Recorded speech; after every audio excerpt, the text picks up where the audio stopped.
Allu Arjun jail నుంచి వచ్చిన తర్వాత డైరెక్ట్ గా గీత ఆర్ట్స్ కు వెళ్ళాడు, వాళ్ళ ఇంటికి కాకుండా. అక్కడికి వెళ్ళి దాదాపుగా 15 నిమిషాల పాటు భేటీయారంట. అసలు ఎవరితోని కలిసాడు, ఏం మాట్లాడే విషయం గురించి తెలుసుకోవడానికి చాలా మంది బయట ఎంతో ఈగర్ గా వెయిట్ చేస్తున్నారు. అసలు ఏం జరిగింది ఏంటి అని. నిజానికి ఆయన ఇంటికి వెళ్లకుండా గీత ఆర్ట్స్ కి ఎందుకు వెళ్ళారంటే అక్కడ ఎవరైతే లాయర్ వాదించారో నిరంజన్ రెడ్డి, అశోక్ వాళ్ళ టీం అంతా కూడా అక్కడ వెళ్ళి ఉన్నారు. ఆల్మోస్ట్ ఒక 40 to 55 మినిట్స్ వరకు వాళ్ళతోనే మాట్లాడడం జరిగింది. ఎందుకు అంటే ఆయన ఇంకొక 4 months లో ఆయన ఈ కేసుని కొట్టి వేయించుకోవాలి. ఓకే, ఇప్పుడు మధ్యంతర బెయిల్ ఇచ్చారు. ఇచ్చిన టైంలో ఈ కేసు గురించి ఎట్లా మనం ఆలోచించాలి, ఏ విధంగా దీన్ని కొట్టేయడానికి మనం ట్రై చేయాలని ఒక మాట్లాడుకోవడానికి ప్లానింగ్ ఫుల్ డీటెయిల్డ్ గా తెలుసుకోవడానికి. బికాజ్ ఆయనకి దాని గురించి అంత నాలెడ్జ్ ఉంటుంది, లాయర్ దగ్గర నుంచి తెలుసుకోవాలి కాబట్టి. హోల్ పాయింట్ అసలు ఎట్లా స్టార్ట్ అవుతుంది, ఈ మధ్యంతరం బెయిల్ గురించి ఆయనకు తెలియని కొన్ని విషయాలు. అంటే ఇప్పుడు తెలిసి తెలియక మనం ఒక్కొక్కసారి కొన్ని మిస్టేక్స్ చేస్తాం.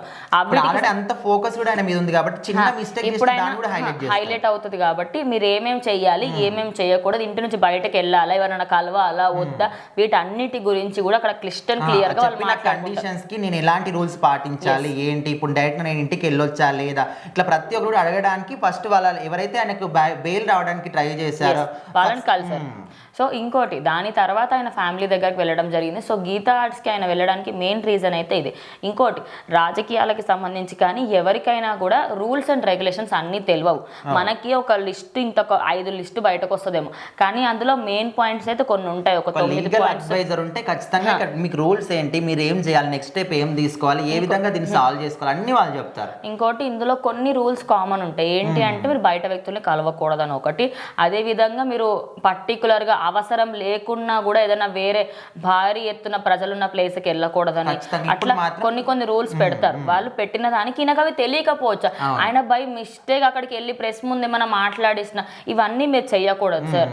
ఇలాంటివి చేస్తే మళ్ళీ మీకు ఏదైతే మధ్యంతరం బెయిల్ ఇచ్చారో దాన్ని అక్కడికి ఆపేసి మీరు మళ్ళీ జైలుకి వెళ్ళాల్సి వచ్చిన తర్వాత కూడా ఎప్పుడైతే మీడియాతో మాట్లాడిండో ఇక్కడ వీళ్ళతో మాట్లాడి వచ్చిన తర్వాతనే మాట్లాడాడు. ఎందుకంటే అది అడగాలి కదా, ఇప్పుడు నేను ఇప్పుడైనా మీడియా ముందు మాట్లాడొచ్చా లేదా, ప్రతి ఒక్కటి కూడా ఇన్స్ట్రక్షన్స్ వాళ్ళని అడిగి తెలుసుకొని అప్పుడు బయటకు వచ్చి మీడియా ముందు మాట్లాడడం జరిగింది. బై మిస్టేక్ ఆయన ఏదన్నా ఒక తెలిసి తెలియక మళ్ళీ ఇంకో తప్పు చేసిండు అనుకోండి, ఇప్పుడు ఎవరైతే పూచీకర్త ఉంటారో వాళ్ళ మీదకి వస్తుంది. ఇప్పుడు నెక్స్ట్ ఆ పూచీకర్త ఎవరిని తీసుకోవాలనేది కూడా నిరంజన్ రెడ్డి గారిని అడిగినట్టుగా కూడా తెలుస్తుంది. ఎందుకంటే ఆయనకి సినిమాలలో కొట్టే వాళ్ళు ఉన్నారేమో కానీ ఇటు లాయర్ పరంగా ఆయన పెట్టే పాయింట్స్ ఇంకెవరు కూడా మాట్లాడలేరు. అది అందరికీ తెలిసిన విషయం. ఎందుకంటే సినిమాల పట్ల అనలేము, సినిమాల్లో చేస్తున్నాడు, అదే విధంగా ఇక్కడ కూడా చేస్తున్నాడు. అవును. అండ్ ఇంకోటి ఒక రాష్ట్ర సీఎం ఒకానొక టైంలో జగన్మోహన్ రెడ్డి ఆయనకి ఇప్పటికీ కూడా legal adviser and whole YSRCP పార్టీకి లీగల్ అడ్వైజర్ అయినా. అదే కాకుండా ఇటు జగన్మోహన్ రెడ్డికే కాకుండా మన బాస్ అయినటువంటి చిరంజీవికి, అదే విధంగా కొంతమంది చాలా అంటే చాలా హై ప్రొఫైల్ ఉన్న వ్యక్తులలో ఆయన చాలా మందికి లీగల్ లాయర్ గా కూడా ఉన్నారు.